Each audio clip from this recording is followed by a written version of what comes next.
What's going on, guys? Welcome back to my channel. My name's Chris and this is Sicat Kickboxing Club. And today I'm going to be showing you what I would do to win in a street fight.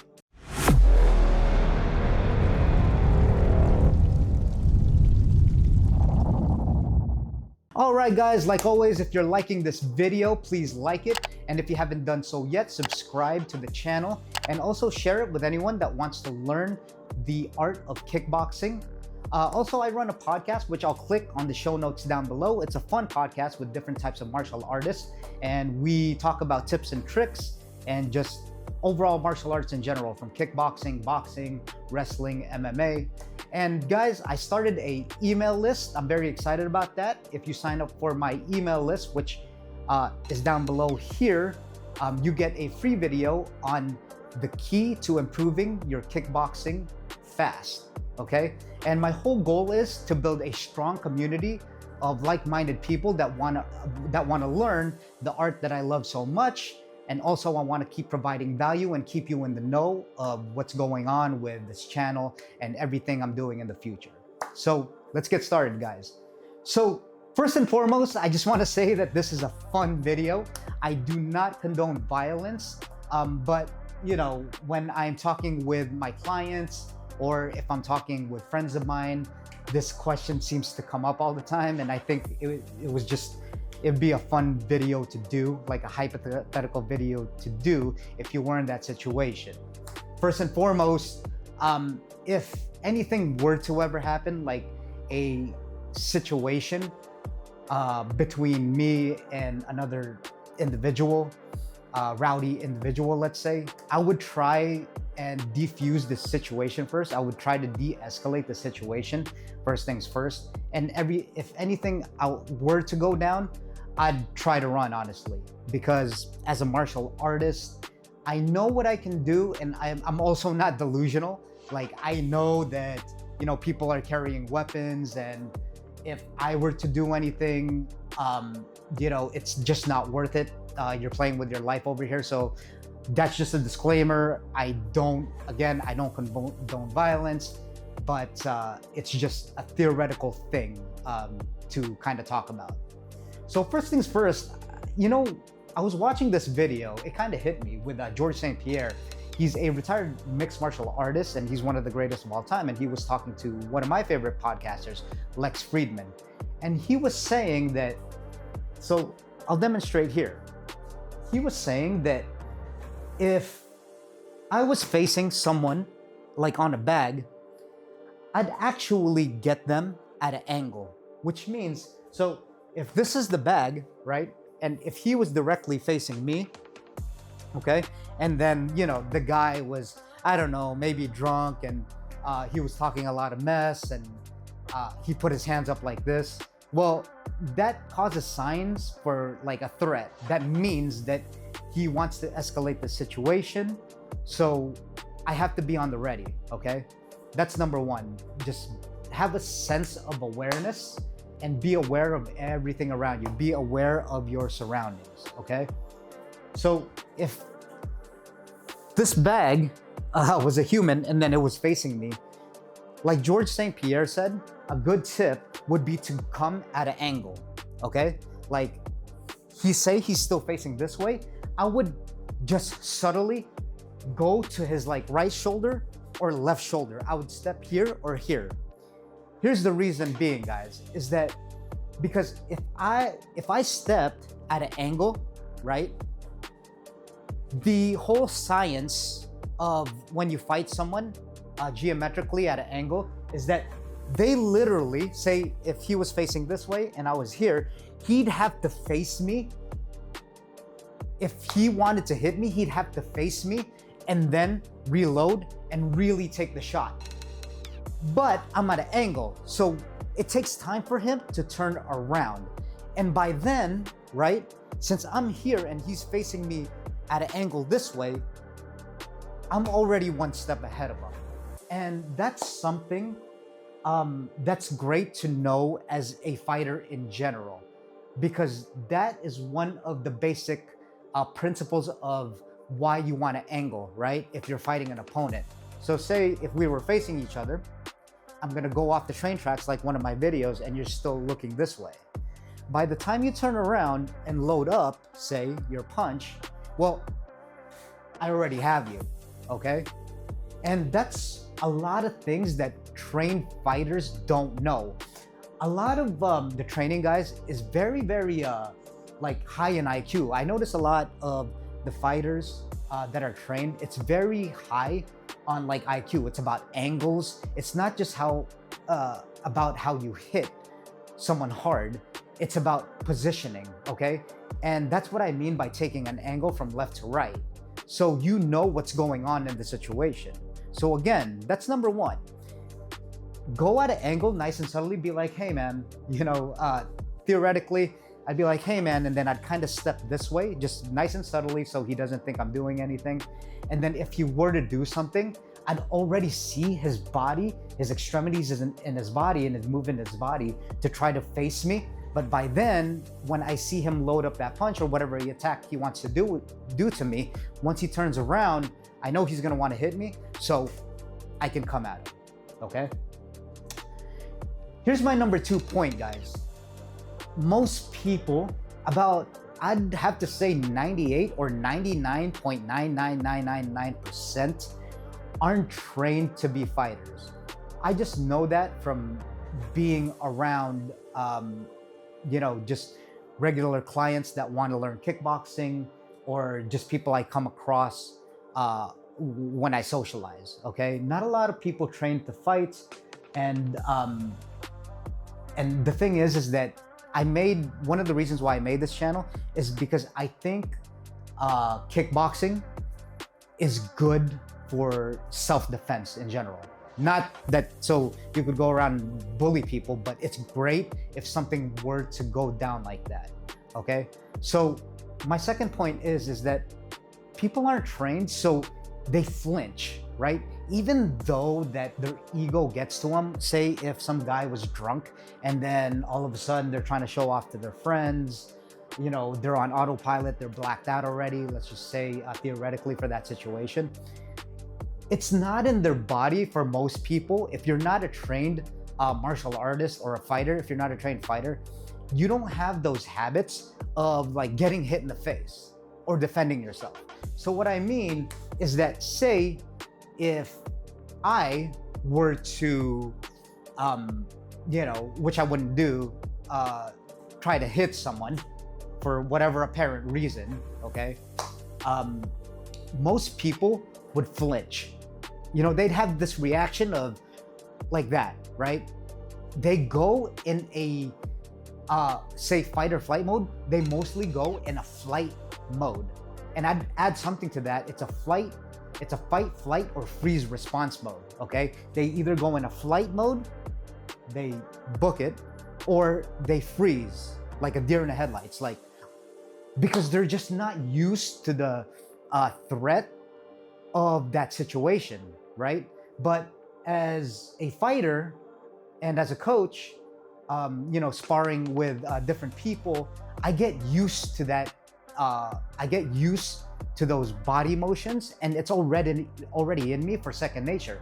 I practice defense, and quite frankly, this is one thing that people don't notice, and it's kind of weird to say, that getting hit is a skill, all right?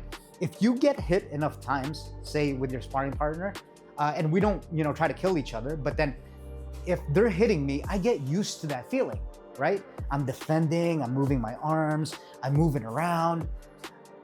By then, it's already in my body that I'm trained. I'm trained to do these things. Like, oh, even if someone puts their hands up or gets really, really close to me, that someone I don't know, my mind is very, very aware, and it's in a fight mode, okay? Not that I'm actually gonna do anything, but I'm prepared for it. I'm prepared to, put my hands up, or just, back away, or if someone does throw a punch, it's human nature for me, if someone throws a punch, for me to dodge it, back up, block, and then punch with a counter. It's just in my body. I don't have to think twice about it because I train it every single day. So that's number 2, is that That's the great thing about training kickboxing, because hypothetically, if you were to try to defend yourself, you wouldn't go in the flight mode, right? You wouldn't be like, oh my goodness, like, number one, you deal with it the proper way, all right? Because you're around people that will teach you, to diffuse the situation, and you're already trained, like I said, to be able to be equipped with dealing with that situation. I mean, you're fighting someone every day and you're using your defenses and your counter.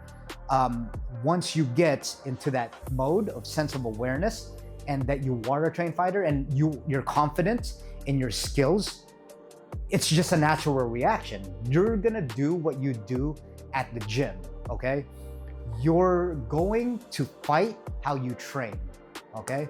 That's one quote that I'll never forget that, us kickboxers and just fighters in general always think about, is that even when you're in competition, you are what you train. It's not all of a sudden you go in competition or you fight someone, say for like a championship belt of some sort, and all of a sudden you're gonna switch it up from how you train on a daily basis. No, it's already second nature in your body to do these movements, right? If someone blocks or kicks me, I don't have to think about being like, oh, he's kicking me. I'm just gonna know from doing it so often, all right? So that's number two, is that there's not like a playbook, okay? It's more of an improvised way of being. Like if you get into that situation, because quite frankly, you're always around that situation. But again, guys, I want to remind you, diffuse the situation. Don't start anything with anyone. If you can, if things do go down, take whoever with you, your loved ones, and just run. That's honestly what I would do. There's no ego here. I don't have anything to prove. And yeah, I would try to de-escalate the situation. But if I absolutely have to, I'd do steps 1 first, and step 2 is what I'm trained to do, okay? Now, step 3 is where if things really did get physical, okay?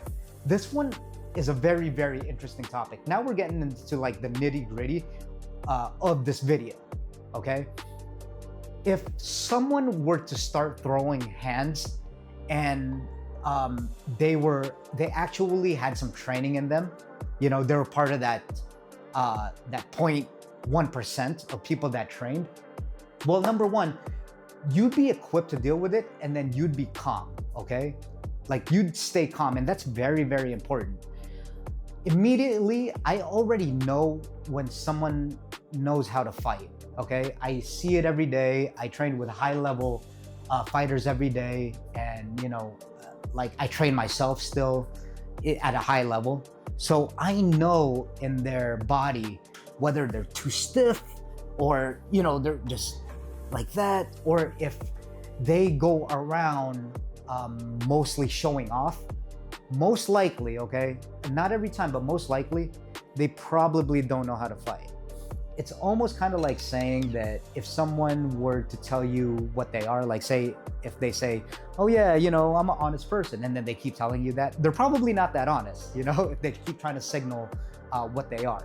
So if someone goes around showing off and someone stands stiff and like just starts talking all this mess, they probably don't know how to fight. And of course, there's other factors in that. Kind of like just the way their body language is, okay? The way they stand, if they get into a fight stance, if they have their hands up, if they're, doing what you see in street fight videos, like doing this thing and swiveling back and forth and all that.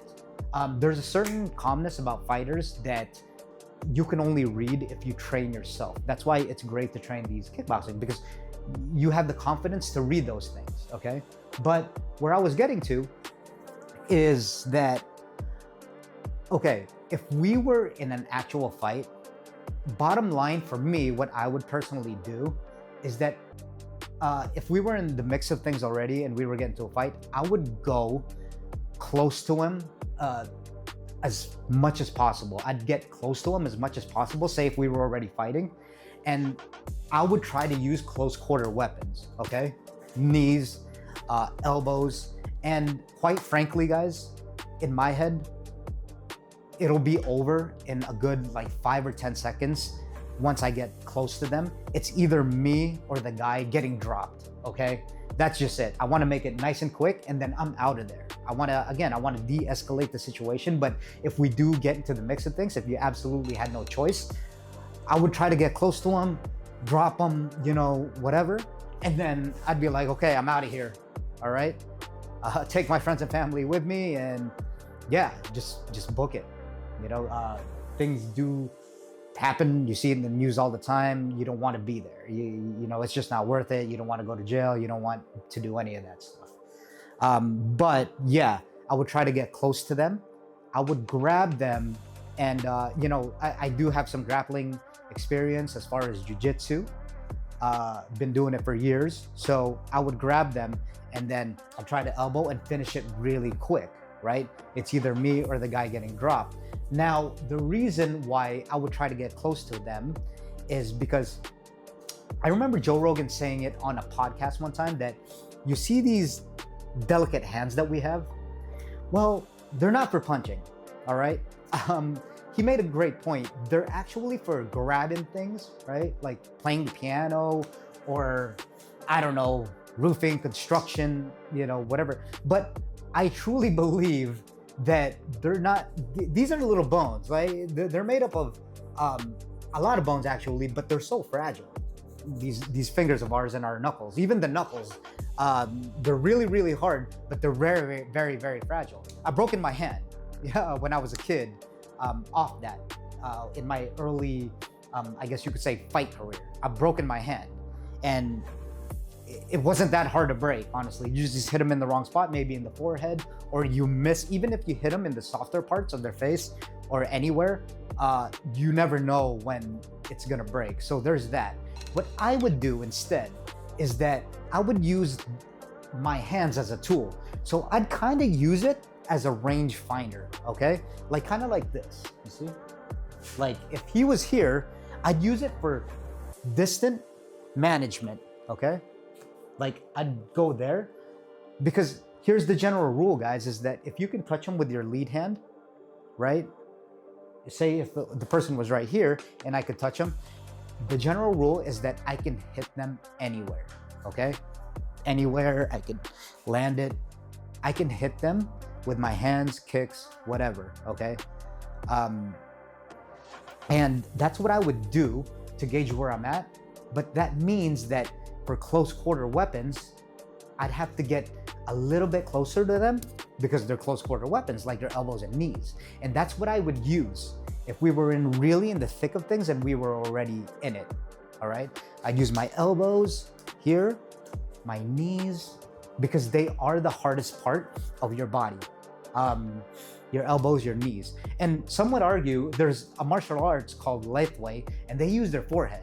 Now, I'm not that extreme, and quite frankly, honestly, you know, it's a great idea as far as, because it is one of the hardest parts, but I'm not trained to do it. So I might mess around, try to headbutt someone, and then break my own nose or something, okay? Or I might misplace the hit and break my own cheeks, my cheekbones or something like that, okay? So that's what I would do. Yeah, I would get near them. And also, you know, there's a lot of talk. I want to go into this because there's a lot of talk saying, a lot of people will tell me, well, you know, I'd kick them in their like private parts, you know, I'd bite them, or kick them in the private parts, I'd play dirty, you know, and all that. I seem to hear that a lot. And the thing is, with a trained fighter, if you have some training, good luck trying to do that, you know, trying to get close to me, to try to bite me, or to try to kick me, you know, where the sun doesn't shine. Because again, as a trained fighter, I'm not even gonna let you like get there, right? I'm trying to close the distance, but if you try to close the distance, well, I'm ready for it. Again, I'm trained to fight, so I have all these counters that once you throw, I'm gonna block, boom, boom, and then I'm just gonna knee. And again, depending on what happens after that, if I get some space, I'm gonna run, okay? Yeah, so the whole I'm gonna play it dirty and hit them in their private parts or whatever, bite them. Yeah, you got to get close to me first, and that's not a good thing because I'm trying to get close to you, and I'm a trained fighter. So if I get close to you, you better believe that I'm coming in first. Okay, so theoretically, I want to throw that out the window. I mean, that may work with people that if they're facing each other and they don't know how to fight. I mean, that's just random, but do what you will with that. The fourth thing I wanted to talk about actually was most people, when they get into a fight, and I truly do believe this, I think this deems to be true, in a street fight, is that when someone gets overwhelmed, they'll kind of stand like this, right? They'll kind of stand like this. And I'm talking about like untrained fighters or people that have a little bit of just training, maybe a few months, they've gone to, a few cardio kickboxing classes or something like that. But they'll kind of stand, right? They'll size each other up, right? Like they're in a boxing match.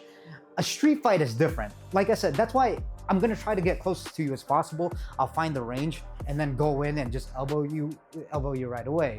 I'm not gonna make it like this whole MMA match or kickboxing match, sanctioned, like we were in the ring. I'd get close and cover up and then, just hit you with the elbows and the knees. With that being said, I think when people start getting overwhelmed, if they do get hit in the face, like Mike Tyson said, everyone has a plan till they get hit in the mouth, right? Yeah, that was the quote. Everyone has a plan till they get punched in the mouth. And what happens when people are untrained and they get punched and they don't like it and they're not used to it, they start grabbing. They'll try to go as close to you and start grabbing. Because they're freaking out, right? They don't know what to do. Maybe they don't have space to run. Maybe they don't want to run because of their ego, but they'll try to grab you like this, okay? Or they'll try to clench you up.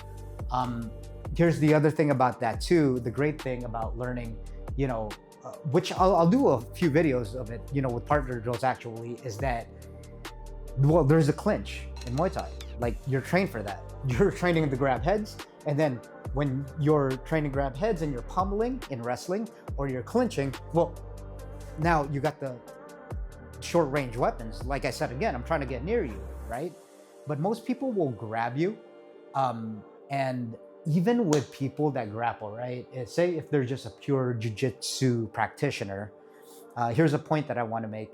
Well, the thing is that every fight, the great thing about knowing kickboxing or boxing or whatever discipline that stands, it's a striking discipline, is that, well, you're standing up first. Like, every fight starts standing up, okay? So that means that, in jiu-jitsu, you see that a lot. They'll kind of go on the ground like this and like play guard off the bat already. You see this in a lot of competition. It's sport jiu-jitsu. And then, they're kind of skewed and then they'll get you in, some type of leg lock, or they'll try to bring you down. Don't get me wrong. Most wrestlers, obviously they know how to shoot. They're trained to shoot for a shot, kind of like this. Right? They'll shoot for a shot, but you got to remember, this is a street fight. We're talking about a street fight, right? And if they have no striking prowess about them, I mean, and they're fighting, just say for me, I'm not gloating or anything, but good luck, because if you're fighting someone experienced, like say for me, I'm going to try to gauge the distance even before you get close. And when I'm ready, when I see it in your body that you're flinching and you're overwhelmed, I'll get close to you. And again, start throwing those elbows and those knees and try to catch you off guard, right? You may know jiu-jitsu, and I practice jiu-jitsu. I love jiu-jitsu actually. And wrestling, I know how to shoot takedowns. But the thing is with that is that that's why it's kind of great to know all those things. I already have this sense of awareness, right? So we can take it to the argument versus like a grappler versus striker, you know, whatever. I'm not going to get into that. But as a striker, man, if I'm like, say, sparring someone out in the street and they don't know what they're doing, and, you know, I can keep gauging distance and then positioning, timing, and me with my cardio, since I train every day, they wouldn't stand a chance. And again, that's not me, you know, trying to show off. It's not me trying to gloat, but it feels like drowning. You know, when you're constantly putting the pace on someone when you're fighting, right? It feels like drowning. And then say if they are a grappler, they have to be able to grab me first, which guess what? I have the tools to come in. If they shoot a takedown, boom, you know, I got the knee, I got all those tools. So already, I'm not gonna say I'm gonna win or anything, because anything can happen, like I said, but theoretically and hypothetically, I think that's what would happen. Yeah, so I guess I've covered all points. Like I said, number one, okay, go at an angle, because scientifically wise, if they're facing me, right? Say we're facing right here aligned, I'd step over here, you're still facing this way. You literally have to turn around, and then I'm gonna get you first, okay? Number two, I wouldn't use my hands again. These are fragile hands, right? I'd use my elbows and the hardest parts of my body. I'll try to get near someone as close as I can, and I'm not gonna try to stand there and have it be like a actual competition match. I'm gonna try to end it quick, meaning, you know, if I can't run, if we're in the thick of things, then I'm gonna use my elbows and kind of dip. And number three, knowing that, you know, I'm a trained fighter, I have that sense of awareness to be able to see if someone could fight. I can, you know, analyze the situation and do what's best for me. That's the great thing about you have confidence in yourself to do the right thing. Not just confidence in to fight, but confidence to know your surrounding areas, all right? And yeah, I think, and number four, if someone does know a little bit of wrestling, and usually from my experience, if someone gets overwhelmed, and you see this a lot of UFC fights as well, that if someone gets overwhelmed with punches, they try to grab on and try to clinch and go for the takedown. The thing is that striking, you know, you could gauge the distance. You have a lot of distance and positioning, right? For them to be able to grab you, they have to distract you first, then grab you, considering that's if they're an experienced grappler or jiu-jitsu practitioner, all right? So that's what I would do in a street fight, guys. Again, I have to say this, this isn't, you know, one of those things, this isn't like a channel, that's not what it's for. I don't condone violence. I would do anything I can to defuse the situation, de-escalate the situation if we were to ever get there. And then if things were to go down, I'd run, you know, it's not worth it. Some of the things that you hear, people have guns, people have knives. I'm not delusional to that, don't get it twisted. Like, I know, you know, I've been doing this long enough, and I've seen, you know, a lot of crazy things too. So anytime you can, try to avoid the fight. And most martial artists know anyway, most people that have been training for years, you know, they're able to put their ego aside and not be gung-ho about fighting, right? Like, we already do that at the gym. We expend all our energy at the gym. And here's another principle, is that someone's always going to be better than you, okay? And it's a very humbling experience. You know, you could be the top of your game, you could be a pro, the best of the best, but someone is always going to be better than you. Or if you fight someone in the gym, you're always not going to have your good days. So it's a humbling experience. And that's why martial artists are filled with like humility. We train every day, we learn from each other, and we know what goes on at the gym, and we know how serious like a street fight could get. And it's absolutely not worth it, okay, guys?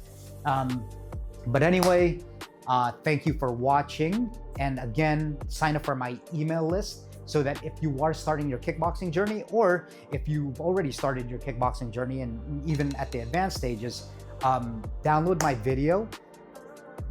That video shows you the key to improve your kickboxing fast. All right. So again, with this email list, I want to build a strong community of like-minded people that want to learn the art of kickboxing. We're all a family here. And also I want to keep you on up-to-date projects that I'm doing, especially with the podcast. It's fun for me. I like to provide value when it comes to martial arts in general, especially kickboxing, okay? So again, everything, the show notes will be down below, everything that you need, all the gear that I use, you know, I buy everything on Amazon, but doing it for years now, you know, everything's great quality. I wouldn't recommend anything that I don't personally use, okay? So yeah, let me know if you have any questions, guys, and comment down below, like and subscribe, and I'll see you on the next one.